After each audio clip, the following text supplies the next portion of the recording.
काम कर रही हैं, प्रलोभन देकर या कई अलग अलग तरह के तरीके अपनाए जा रहे हैं। तो क्या इस पर संघ में चिंता व्यक्त की, क्या इस पर कुछ चर्चा हुई कि इसको कैसे रोका जाए? ऐसा है कि संघ ने इस पर अपने विचार पहले भी व्यक्त किए हैं और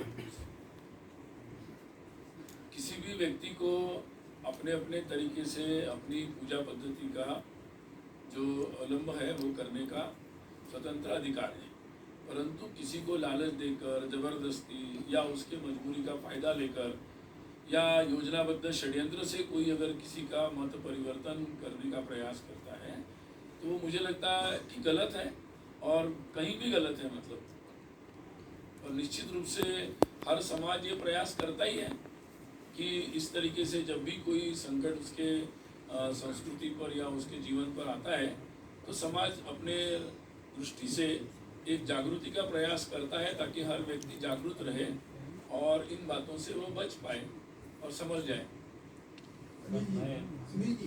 आज अभी इधर ले लेते हैं। देश में जो कार्यकर्ता प्रशिक्षण करने की बात आपने की, इतना सहभाग हुआ इतना नहीं, तो इन कार्यकर्ता प्रशिक्षण वर्गों में पिछले 11 सालों से इतनी बढ़ोतरी हर साल संघ को दिखाई देती है। अभी मेरे पास तुरंत मतलब आपको देने के लिए आंकड़ा नहीं है मेरे पास, परंतु हर साल वृद्धि हो रही है और इसीलिए हम लोगों के वर्गों की संख्या भी बढ़ रही है। मतलब कुछ प्रांतों में जहाँ एक वर्ग होता था अब उनको 2 वर्ग करने पड़ रहे हैं, कुछ प्रांतों में जहाँ एक ही वर्ग होता था वहाँ वो महाविद्यालय विद्यार्थी के लिए अलग करते हैं, तरुण व्यवसायी लोगों के लिए अलग करते हैं। तो सामान्यतः जैसे कई बार जैसे आसाम के ही वर्ग में मणिपुर, अरुणाचल के सभी शिक्षार्थी आते थे, अब अरुणाचल में, मणिपुर में, त्रिपुरा में, उन जगहों पर भी वर्गों का आयोजन हो रहा है। मतलब सुनील जी, मैं अनामिका हूँ ईटीवी भारत से। लगातार कांग्रेस आक्रामक है संघ को लेकर और कह रही है कि जब वो सत्ता में आएंगे, जहाँ भी सत्ता में आएंगे तो वो आरएसएस को बैन कर देंगे। और इसके अलावा जो सीमावर्ती इलाके की आपने बात की, तो सीमावर्ती इलाकों में भी कोई वहाँ पर विस्तार में या फिर शाखाओं में दिक्कत आ रही है या कोई ऐसी परेशानी आई है क्या? शाखाओं में दिक्कत नहीं है, लेकिन वहाँ के लोगों की जो दिक्कतें हैं या सुदूर क्षेत्र में रहते हैं तो उनके साथ मिलकर जहाँ भी शाखा के स्वयंसेवक होते हैं और वो इस तरीके से वहाँ कुछ लोगों के साथ संपर्क करते हैं, वहाँ अलग अलग प्रकार से प्रकल्प चलाने का प्रयास भी करते हैं। संघ प्रेरित कुछ संगठन भी वहाँ पर काम करते हैं, तो वो लोग भी इस तरीके से कुछ प्रयास करते जा रहे हैं। और जहाँ तक मुझे लगता है कि ऐसा है कि संघ पर मुझे लगता है कि पहले भी बैन लगाया गया था, लेकिन मुझे लगता है कि वो उन्होंने पीछे नहीं खींचा, उनको पीछे लेना पड़ा। कई कुछ समय कोर्ट के कारण लेना पड़ा, कुछ समय कानूनी व्यवस्था के कारण लेना पड़ा, कभी आंदोलन के कारण लेना पड़ा, लेकिन उन्होंने स्वयं कोई समझ आकर वापस नहीं लिया, तो उसमें कोई भलाई नहीं थी। उन्होंने तो प्रयास किया परंतु वो कानूनन वैध नहीं था, इसलिए वापस लेना पड़ा। सर, मैं शैलेंद्र मिश्र न्यूज़ से। सर, आपने कहा सुरक्षा पर चर्चा हुई है बैठक में, तो क्या अवैध जो बांग्लादेश की है जो समस्या, इसको लेकर भी चर्चा हुई थी? आज में काफ़ी चर्चा में ऐसा है, संघ के कार्यकर्ता निरंतर काम कर रहे हैं जैसे मैंने आपको बताया, और हम लोगों ने पहले भी इन विषयों पर लगातार जागृति का काम किया है और लगातार अपने कार्यकर्ता देश भर में या उन प्रांतों में, उन जगहों पर जहाँ ये समस्या अधिक है वहाँ पर भी प्रयास करते रहते हैं और ये निरंतर करने का कार्य है। और शासन प्रशासन को भी स्थानीय स्तर पर इसके बारे में लोग जो है वो उनके पास पहुँचते हैं और ताकि लगातार ये प्रयास चलता रहता है कि निरंतर कि भाई इस संदर्भ में इस समस्या का समाधान किया जाए। सर, आपने मणिपुर की बात करी, किस तरीके के फीडबैक आपको प्रचारक से मिले हैं मणिपुर में?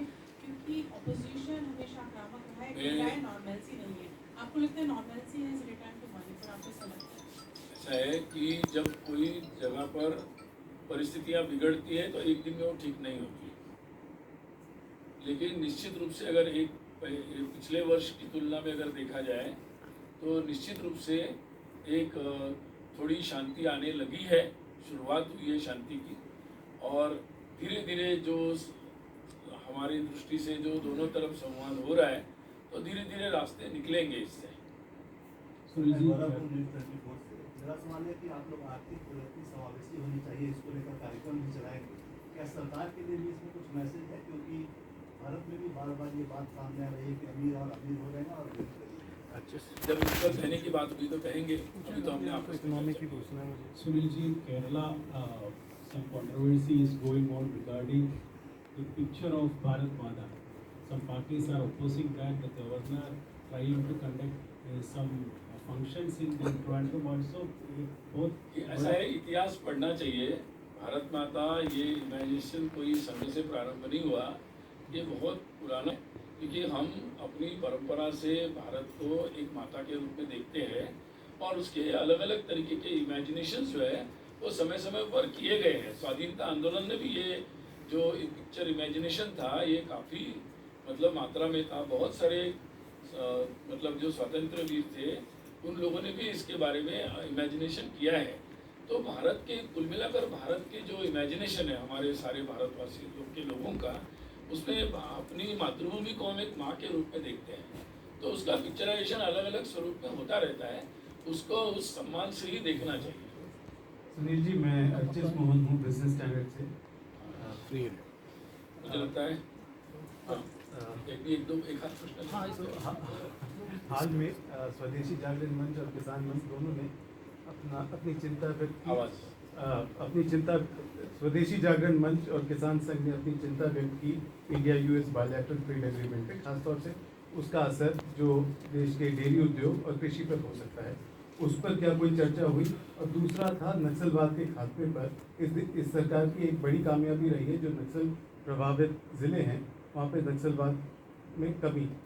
तो नागपुर जब अरविंद नेताम जी गए थे तो उन्होंने कहा था कि निरंकुश दोहन ना हो वहाँ के मिनरल रिसोर्सेज का। और दूसरा, नक्सल प्रभावित क्षेत्र जो थे उन पर संघ की क्या योजना है? आप सारे विषय पर आज ही जानना चाह रहे हैं, तो कुछ विषय करेंगे। सुनील जी नमस्कार, मैं आप इसका जवाब दे देंगे? नहीं दे देना है जो दे देंगे तो ऐसा है कि नक्सल जो हिंसात्मक जो एक षड्यंत्र अपने देश में लगातार चल रहा था, तो स्वाभाविक रूप से ये पूरे समाज में ही ये एक बात थी कि भाई इसकी समाप्ति होनी चाहिए। हमारे देश में लोकतंत्र है और लोकतांत्रिक तरीके से अपनी बात उठाने के लोगों के पास माध्यम उपलब्ध है, तो उसका रास्ता लेना चाहिए। और ये बात हमेशा ही रही, और आज भी मुझे लगता है कि जब वहाँ पर इस तरीके से नक्सलवाद के खिलाफ जो लोगों की जनजागृति हुई है, लोगों ने आवाज़ उठाई है, तो मुझे लगता है स्वाभाविक रूप से कोई भी सरकारें जब लोगों की भावना होती है उसका कॉन्ग्रेजेंस लेते हैं। और मुझे लगता है कि अच्छी बात है कि अगर नक्सलवाद के इस हिंसात्मक गतिविधि के खिलाफ कार्रवाई हो रही है, अच्छी बात है। और दूसरी बात आपने जो बात कही, तो मुझे लगता है कि संघ के प्रेरित स्वयंसेवक जो है, कई संगठन है और जो अपने अपने क्षेत्र में थोड़ी एक्सपर्टाइज भी रखते हैं, उसका अध्ययन भी करते हैं, तो भारतीय मजदूर संघ हो या किसी स्वदेशी जागरण मंच हो, तो वो उस पर अध्ययन भी कर रहे हैं और वो अपने विचारों को भी, जो उनका काम है समाज में जागृति करने का, सरकार के सामने अपनी बातों को रखने का, तो वो काम अपने तरीके से कर रहे हैं। तो मुझे लगता है कि इस पर व्यापक चर्चा होगी और विषय सामने आएंगे। सर सुनील जी नमस्कार, मैं संतोष ठाकुर हूँ, नवभारत अखबार से। मैं ये जानना चाह रहा था कि क्या इस बात पर भी मंथन हुआ है कि जिन संगठनों में अभी प्रचारक नहीं हैं, तो अपने कुछ जो मौजूदा प्रचारक हैं उनको बुलाकर उन संगठनों में भेजा जाए जहाँ प्रचारकों की कमी है, भाजपा सहित। और दूसरा, क्या संजय जोशी जी की भाजपा में वापसी हो रही है? प्रचारक कहाँ भेजना, कौन से संगठन में भेजना, ये थोड़ा हम लोग कर लेंगे। दूसरा, क्या संजय जोशी जी की वापसी हो रही है सर भाजपा में? सर इधर से एक सवाल है। संजय जोशी जी की वापसी हो रही है भाजपा में? मैं क्या बोल रहा हूँ, प्रचारक कहाँ जाएंगे, कहाँ काम करेंगे, कैसे करेंगे, हम लोग को करने दीजिए।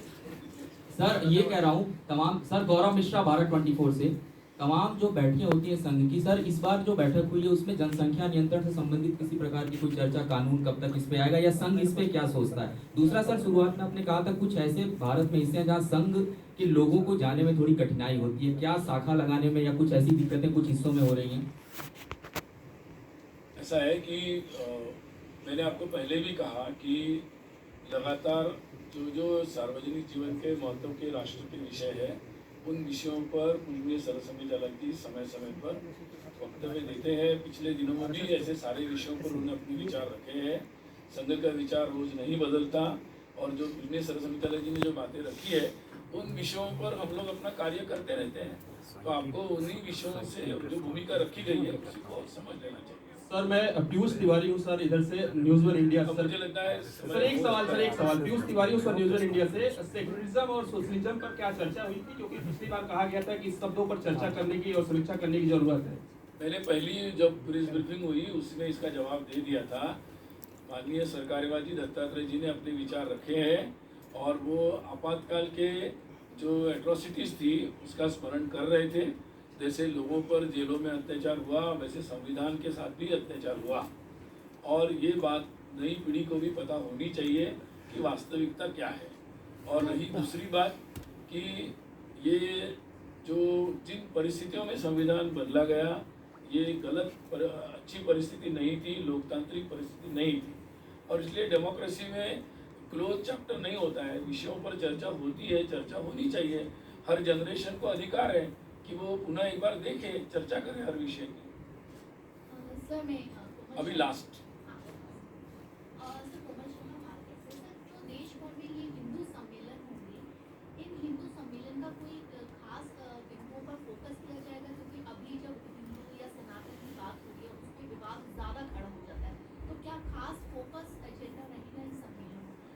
इन सम्मेलनों में मुख्य रूप से जो हिंदू समाज के एकता के बारे में चर्चा होगी, समाज के स्तर पर, स्थानीय स्तर पर, क्योंकि ये एकदम स्थानीय मंडल, बस्ती, ऐसे स्थानों स्तर पर ये सम्मेलन होंगे, तो स्वाभाविक रूप से वो अपने क्षेत्र के हिंदू समाज की गतिविधियाँ, उसके कार्य, उसके उत्सव, उन सारे विषयों के बारे में भी वो चर्चा करेंगे।